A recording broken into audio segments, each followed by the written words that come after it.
It's easy to think about the verb of SMB banking as nothing more than loans and deposits, dollars and cents, if you will. And when you take in modern day principles like digital and data, you might think that you're just simply adding a bunch of zeros and ones into the operational mix. But we must remember that behind every data point, behind every dollar is DNA. That's why in today's age of AI, where change is happening at an exponential pace, change that can make starting and running and growing an SMB even more confusing, even more complex than ever before, there are exponential growth opportunities for community financial brands like credit unions who commit to put SMB owners and entrepreneurs at the heart of their thinking and doing. But how? How can you do this at your financial brand? How can you do this at your credit union? Let's find out together on today's episode of Banking on Digital Growth.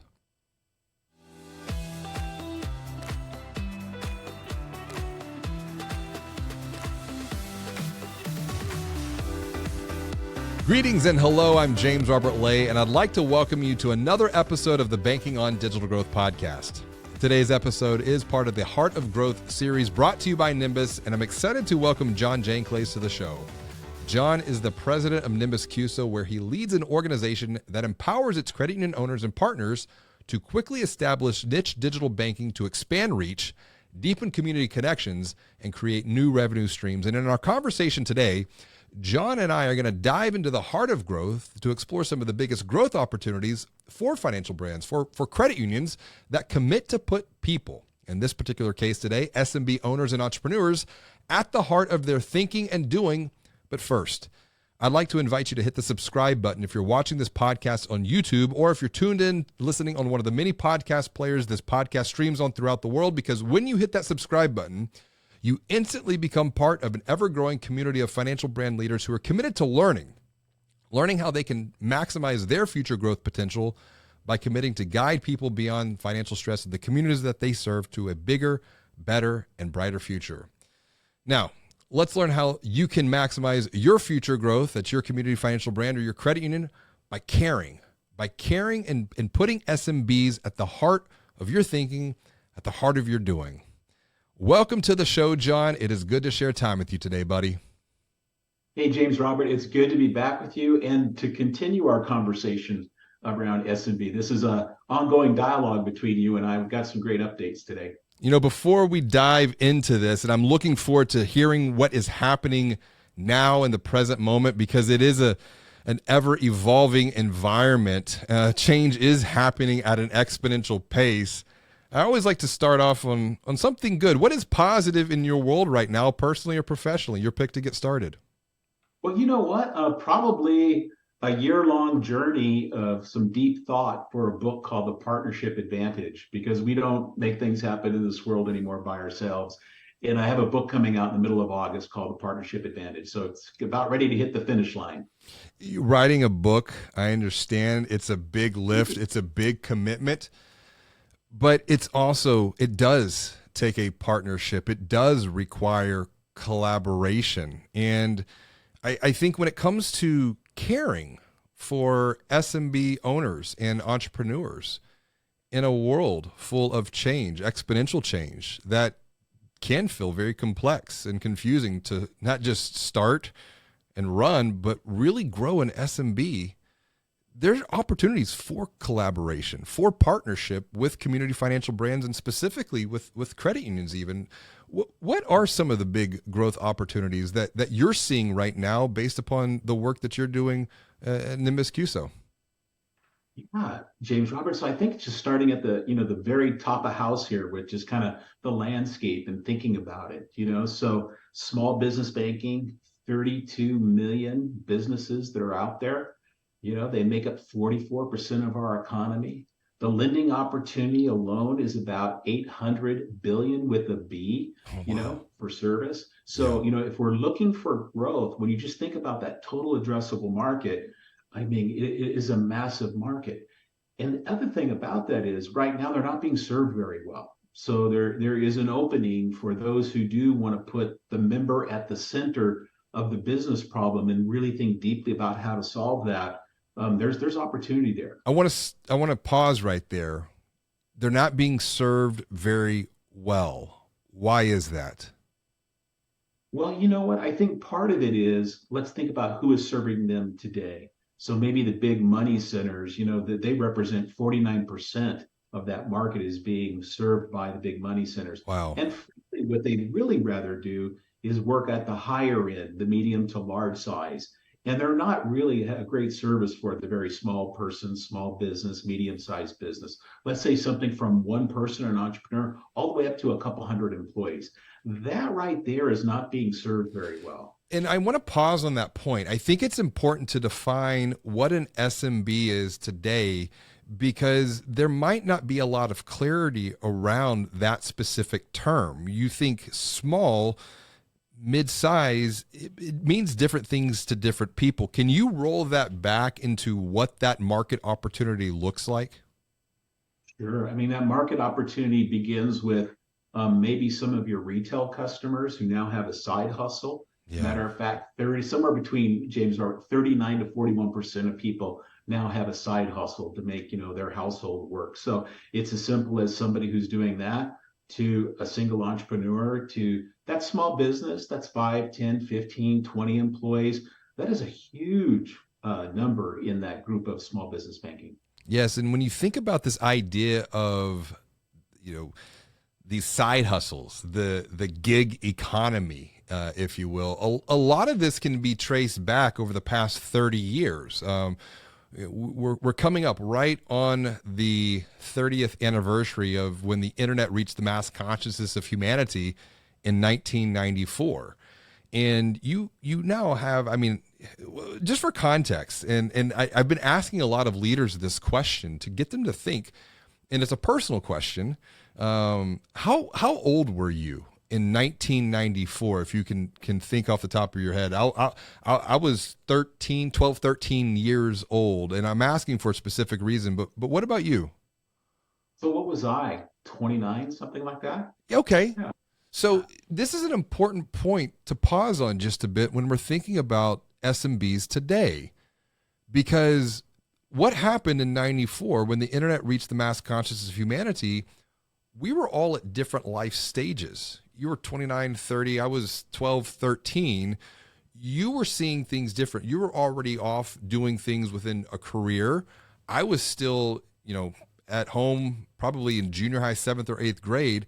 So I grew up with the internet, different experience than you. One was not better than the other. But now here we are in 2024, 2023, moving into 2024, 30 years later, the internet has exponentially multiplied opportunities to start, to run, to grow a business.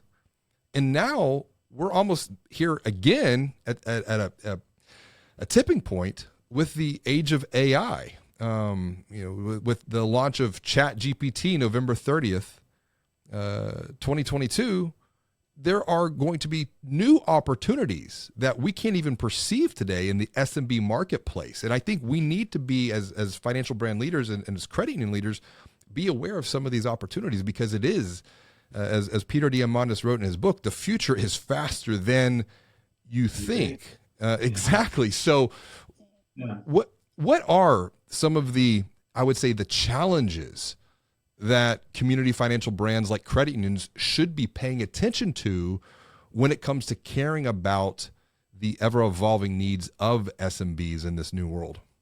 Yeah, I'm glad that you reached back to our history, right? Like prior, right when the internet came or prior to that. I'll share with the audience that I was a general contractor at one time, and just how different business was then. I carried around triplicate paperwork that I wrote up the estimate. We had paper checks going back and forth to pay for things.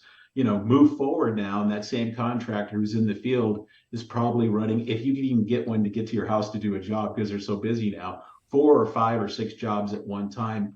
And what they need now is to move off of, the old paper and to be able to anytime, anywhere, have a pulse of what's happening with their business. And not only that, how each job is going, right? To maybe be watching how payroll is moving back and forth, to be able to improve expenses, to work seamlessly from my desktop out into the field to a smart, iPad or my iPhone. That's how different the shift has been. But there is an expectation, because in every part of our life, James, Robert, we have these new tools. So when we think in the context of our business, I expect those tools to be there for me. And for a lot of them, there's a disappointment. They don't exist, but they know they should exist. So there's this gap between what they know is possible and what they're actually experiencing. And that gap is a huge opportunity for credit unions. Absolutely. And it's a matter of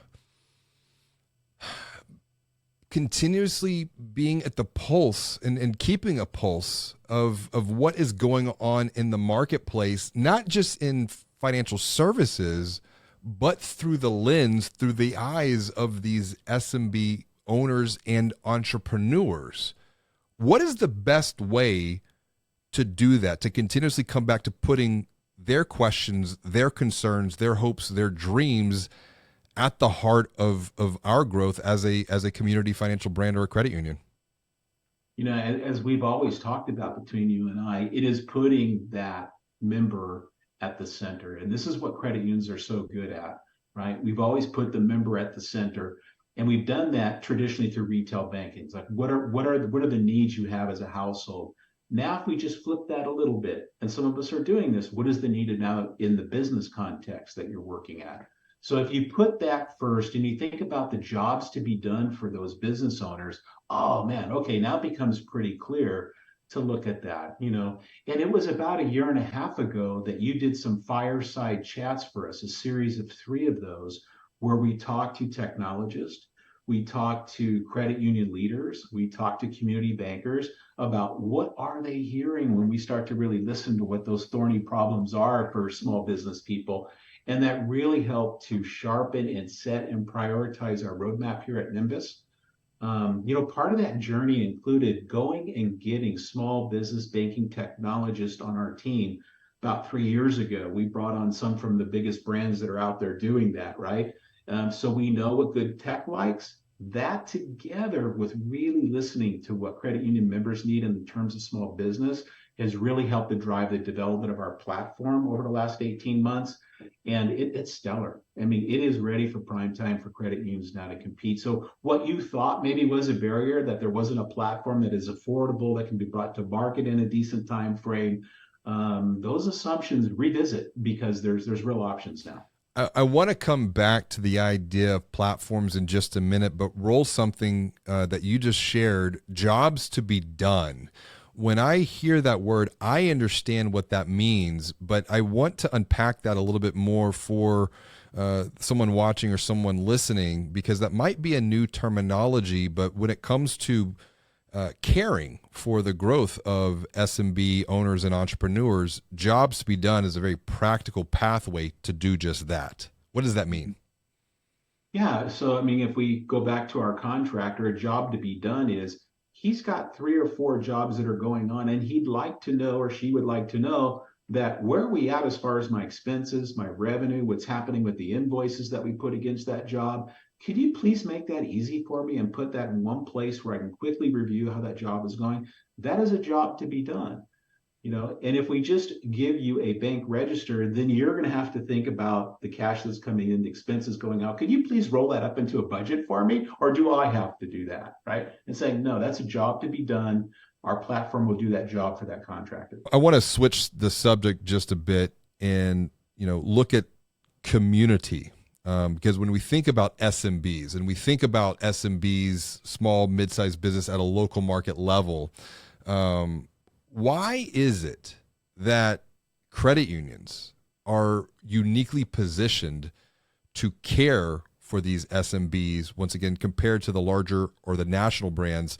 You touched on this, but I want to come back, because I think when you work at a credit union, you forget sometimes the opportunities that are right literally at your doorstep. And it's sometimes a matter of, let's help people see what is there so that they can capture that by putting people at the center of their thinking, coming back to the heart of growth once again. Where does community, local community, even thinking about community financial brands being a commerce conduit for some of these SMBs?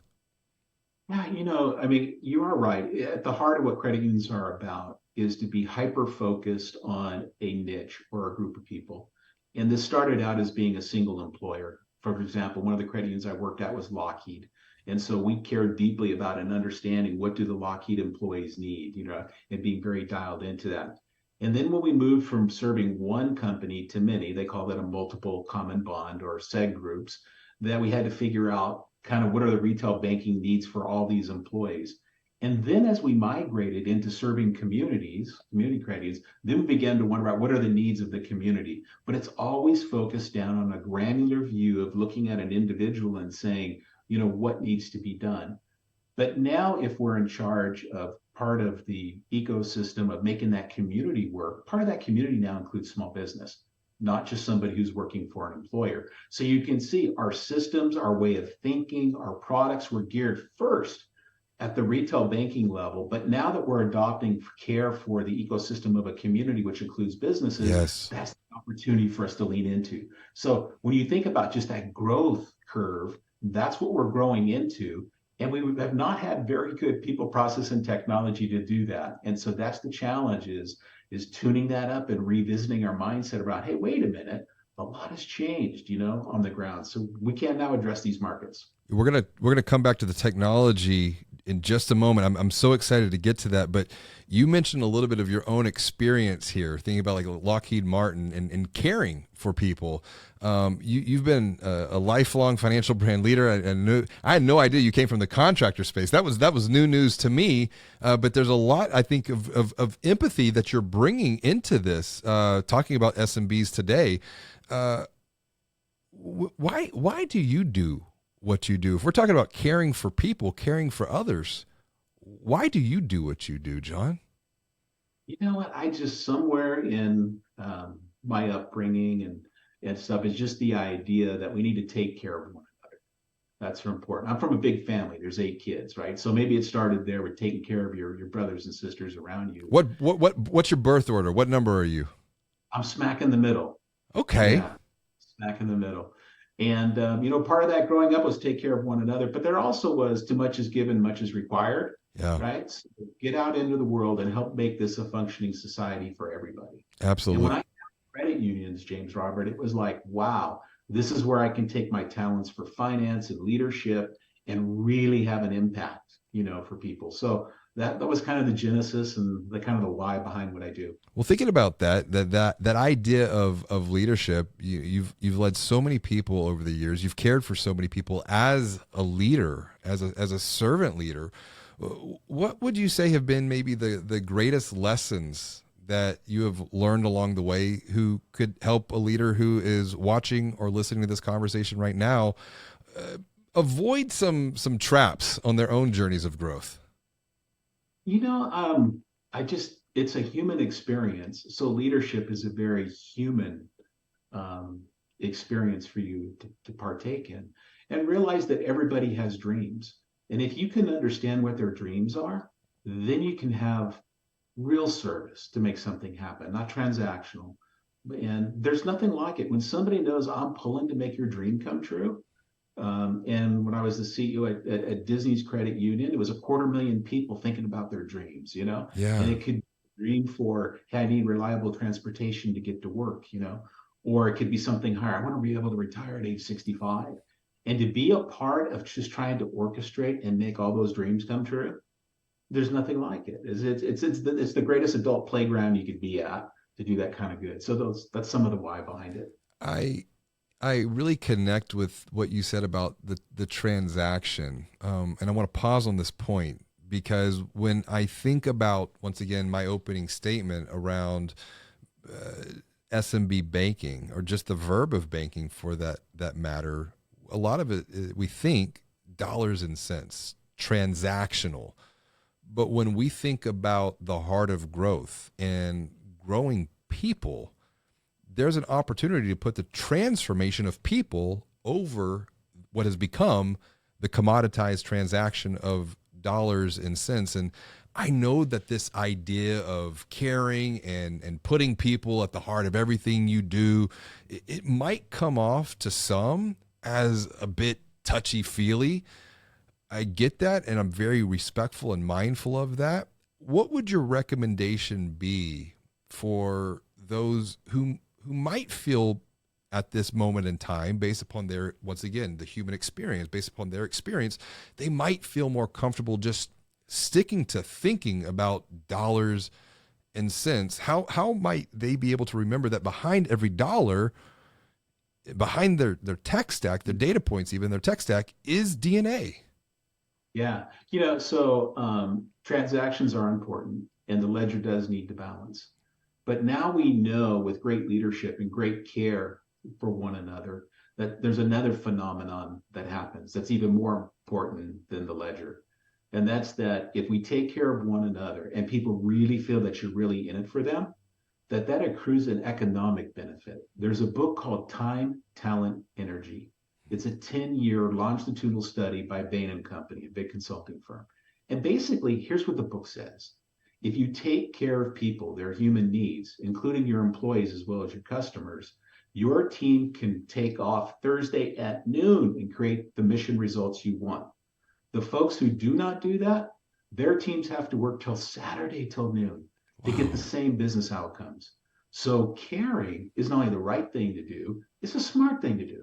Yes. And when you think about caring about the growth in this conversation of SMBs, it's not just an opportunity for community financial brands and credit unions, but also technology platforms and partners as well, which is where the opportunity for collaboration sits. But when it comes to choosing who should we partner with, I'm going to play the role of I'm a credit union leader. I see the opportunity, but what should I be considering when it comes to collaborating with a technology partner who also cares about helping SMB owners and entrepreneurs? Let's frame it back to where our conversation was just at. The ledger in a business relationship with a technology company might sound like on time, on schedule, uptime of 3 nines or something like that. That's very transactional. The relationship part would sound like, are we getting the outcomes that we wanted for that business owner? We were supposed to be saving them time. We were supposed to be able to empower them. We were supposed to be delighted that they can now turn and take care of their customers because we've taken care of their business jobs to be done. So you'll see a partner who's really curious about those things and getting those things right with you, in addition to, they're necessary, on time, on schedule, on budget. Yes. And that's where, I want to make a distinction here between, because there's a lot of choice. And I think about the paradox of choice when it comes to technology platforms and partners. What's the difference between, say, adopting a one-size-fits-all solution that might at first appear easier versus a more tailored, personalized platform that is customized around a specific niche? What are the differences that we should be thinking about, maybe dangers or opportunities, however you want to frame this? Yeah. So I think one size fits all. Sometimes that is the exact tool or utility that you want to solve something, right? Yeah. Other times it's not. If you're really focused on that small business owner, there has to be some kind of customization. There has to be some kind of adapting and seeing me, what my real needs are, and listening to me and evolving this.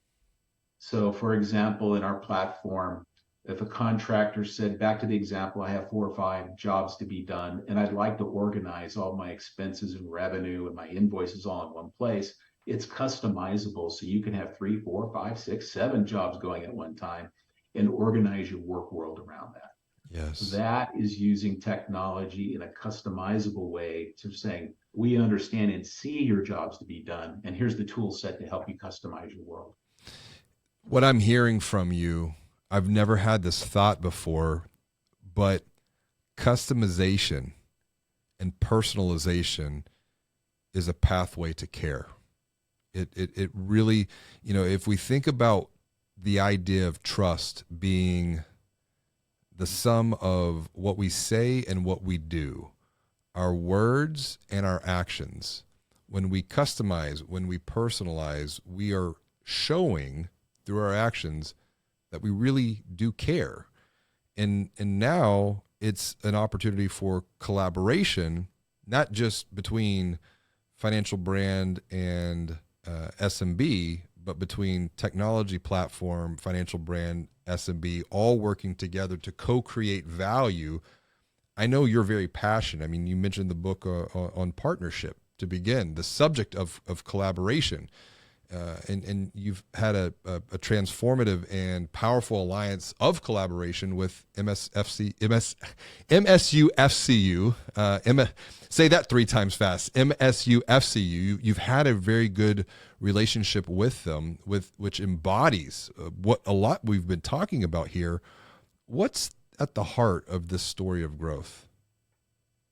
So that's a wonderful example. That partnership is 3 big initiatives that we're doing. But each one of those, if we were to break down each separate initiative, it is great care that that credit union says there's a group of our members that we're not doing a good enough job for yet. We've not tended to their needs yet. We want to build something that is bespoke, something that's just centered on, hey, we see you, we get you, and we're going to respond. So, that's what each one of those 3 brands that we're doing for them are. And one of them includes small business banking, because they know they've been trying to do it off old legacy technology and they're just not there yet to meet the expectations. So we're going to help them close the gap on those expectations. Well, as we start to wrap up, I want to help those who are watching and listening close a gap within their own world right now, because they might be thinking, oh, I see some of the opportunities here that you're talking about. They're very clear. I just don't know what I need to do next to move forward and make progress to either create or capture some of these opportunities. So I want to get real practical with a small step, a recommendation, a commitment that someone who is watching or listening can take today or tomorrow so that they can take a step forward of caring for SMBs by putting them at the heart of their thinking, at the heart of their doing. What's one thing that they can commit to do next? Well, I think it's just come back and revisit what you think are the options for serving your small business banking folks in your community. You will be surprised that what is available now as far as options. I had this formula in my head that I use: situation times options equals better outcomes. Come back and think about, we've got more options on the table now. And specific to Nymbus, I mean, in 6 weeks period of time, we can walk you through looking at those new options, how they can address specifically your members, and then at the end of that, come up with a solution, including implementation, budget, what we think the outcomes are going to be. So think about that. You can rethink your beliefs and assumptions about how well you can serve small businesses inside of 6 weeks. We can have a game plan for you. Whether or not you implement it or not, that one thing is, let's revisit this. This is why I'm so passionate about unlocking and really inspiring human transformation within community financial brands like credit unions.